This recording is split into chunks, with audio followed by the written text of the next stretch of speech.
पहले halo alkanes और hello arenes पढ़ लेंगे। एराइल हैलाइड को इसमें शॉर्ट में बता दे रहे हैं। हेलो एरीन्स भी बोला जाता है। ये क्या लिखा है? Halogenated compound present in the environment due to their resistance to break down by soil bacteria. फिर इधर देख लेना है, इसमें नॉन पोलर होते हैं। ये दूसरा ये किधर यूज़ होते हैं इसके बारे में बताया। ऑर्गेनिक कंपाउंड जैसे कंटेनिंग क्लोरीन वाले एंटीबायोटिक के लिए यूज़ किया जाता है।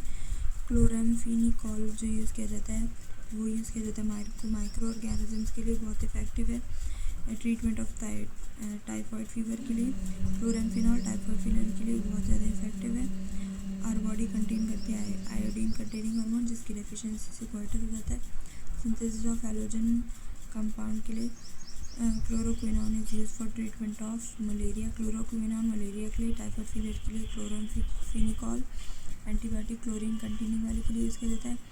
क्लोरोक्विनोन मलेरिया के लिए यूज़ किया जाता है। हेलोथीन्स जो है एनेस्थीसिया ड्यूरिंग सर्जरी में दिया जाता है।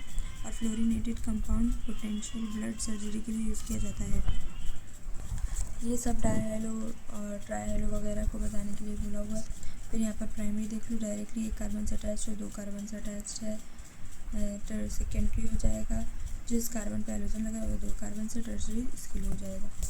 फिर इसका कॉमन स्ट्रक्चर उसे तुम खुद ही बना लोगे। फिर ये याद रखना है कि एलाइलिक यानी डबल बॉन्ड के बाजू में एक कार्बन थोड़ा दूर वाला, डबल बॉन्ड के बाजू वाले कार्बन के बाजू पे हैलोजन लगा हुआ है। बेंजाइलिक यानी बेंजीन की रिंग है, उसके बाद ये वाला बेंजाइलिक स्ट्रक्चर है, बेंजीन की रिंग है। उसके बाद आएगा हमारे पास कार्बन, sp3 एबिटाइज कार्बन। उसके बाद जो हैलोजन लगा हो उसको बेंजाइलिक बोलता है। विनाइलिक यानी डबल बॉन्ड के साथ वाला, एराइलिक यानी बेंजीन की रिंग पे डायरेक्टली अटैच्ड हो। अब इसमें नोमेनक्लेचर ये सारे कॉमन है जो ऑलरेडी सबको आता है, बस एक ये देख लेना है। SYM लिखा हुआ है फॉर ब्रोमीन जब एक दूसरे के रिस्पेक्ट में मेटा पोजिशन पे प्रेजेंट है।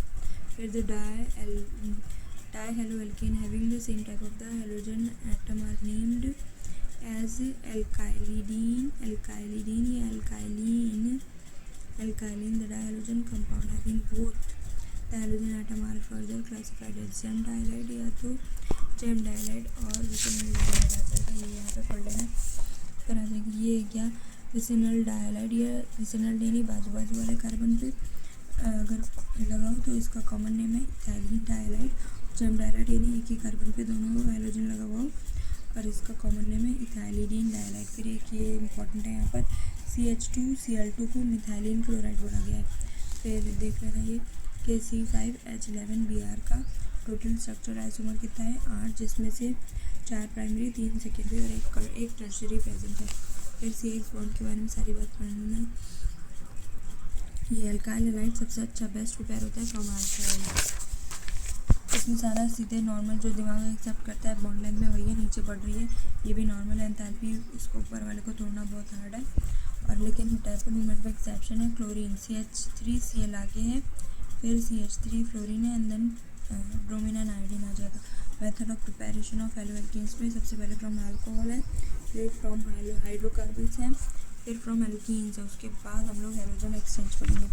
अल्कोहल है, फिर है हाइड्रोकार्बन, एंड देन क्या है एल्कीन्स। अल्कोहल हाइड्रोकार्बन एल्कीन से बनेगा। इसमें अब हम लोग इसका फ्रॉम अल्कोहल से इसकी प्रिपरेशन देख लें अगर तो सबसे पहले ये देख लो कि इधर ROH + HCl ये ल्यूकास्ट एसिड, इधर NCl2 एज कैटलिस्ट यूज़ किया जाता है। हेलोजन ऑक्सीजन, OH हटाओ, Cl लगाओ, पानी निकाल दो। फिर ROH + NaBr + water H2SO4, NaBr + H2SO4, RBr लगाएगा, साथ में NaHSO4 + वाटर निकलेगा। फिर 3 ROH + PHCl, सारे के सारे अल्कोहल से क्या बना रहे हैं, हैलाइड बना रहे हैं। सारा का सारा अल्कोहल से हैलाइड बना रहा है। बस इंपॉर्टेंट ये यहाँ पर ये याद रखना है, PCl3 जैसे PX3 है होगा तो साथ में निकलता है H3PO4। PCl5 हो तो निकलता है POCl3 निकलता है। फिर ये एल हो जाट के रिएक्शन रेड फॉस्फोरस +/X2 के साथ हो तो RX निकल जाएगा डायरेक्ट। और फिर ये बेस्ट मेथड है for preparation of this. ROH SOCl2 के साथ थियोक्लोराइड जैसे बोलते हैं तो RX बना देगा, साथ में SO2 + HCl ये दोनों गैस निकल जाती हैं। और एक ये निकालना है कंसिडर द फॉलोइंग है, फिर बॉयल करोगे HBr को 48% is use to preparation of alkyl bromide, good yield of iodine is 95% of orthophosphoric acid में इन ऑर्डर, इसकी order of reactivity 3 degree 2 degree and 1 degree है। फिर हम लोग बना लेंगे from hydrocarbon, from alkane by free radical mechanism से बनाया जाता है, आइसोमर बन जाते हैं इसके, मोनो एंड पॉली एल्केन्स बनते हैं, एक ही नहीं बनता है, सेपरेट किया जाता है पर एंड विच इज़ ये जो बन जाता है मोनो पॉली वाला जो है उसको सेपरेट करना डिफिकल्ट होता है। The yield of any single compound is very low, किसी एक कंपाउंड का बनाना is very low. Free radical mechanism से चलता है, HBr लाइट के साथ डालोगी तो Cl लग जाएगा। फ्रॉम एल्कीन से बनाना हाइड्रोकार्बन में, फ्रॉम एल्कीन से अगर बनाना हो तो H से लगाओ एंड मार्कोनिक ऑफ रूल से हेलोजन को लगाना है, प्लस H प्लस जाएगा, ठोकेगा, कार्बोकेटायन बनेगा और फिर मार्कोनिक ऑफ रूल से हेलोजन को लगा देंगे हम लोग। मेजर माइनर प्रोडक्ट बनता है। एडिशन ऑफ द हेलोजन की बात करें अगर तो हेलोजन ऑफ हेलोजन में आ जाओगी तो C डबल बॉन्ड C में Br2 प्लस CCl4 डालो और डाइब्रोमाइड बन गया यहाँ पर। Addition of halogen in the laboratory में, ये लैब में बनता है, ठीक है। ये प्रोसेस, ये ब्रोमीन का discharge of the reddish brown colour of the bromine considered the important method for the detection of double bond in the molecule, बहुत इंपॉर्टेंट मेथड है ये। फिर ये अलग अलग टाइप के क्वेश्चन है जो तुम खुद ही कर लोगी। फिर हेलोजन एक्सचेंज में आ जाएगा, सबसे पहले हमें आयोडीन अगर लगाना है तो फेंकलस्टीन रिएक्शन यूज़ किया जाता है, इसमें RX NaI डाइएसीटोन लिया जाता है और साथ में NaX जो है NaCl या जो भी है वो प्रेसिपिटेट आउट हो जाता है। NaCl NaBr common precipitate in the diacetonate facilitate the forward reaction according to Le Chatelier principle से ये फॉरवर्ड रिएक्शन को बढ़ाता है, ठीक है। The synthesis of alkyl at best बनाया जाता है from Swartz reaction, Swartz reaction से बेस्ट बनाया जाता है। यहाँ पर आ जाएगा जिसमें कौन कौन सा लिया जाता है, AgF Hg2F2 COF2 और SbF2 रिएक्शन को बोला गया स्वार्ट्ज रिएक्शन, इसमें डायरेक्टली क्लोरीन लगा देना। अब हम लोग preparation of method of haloarene ring वाले को बनाएंगे। रिंग वाले को बनाने के लिए फ्रॉम क्या लिखा हुआ है, इलेक्ट्रोफिलिक सब्स्टिट्यूशन करेंगे, फिर अमाइन से बनाएंगे हम लोग और साइड में रिएक्शन आ जाएगा जिसके अंदर, उसके बाद तो बस इतना ही। From hydrocarbon by electrophilic substitution करवाना है अगर तो ये इजीली बन जाता है।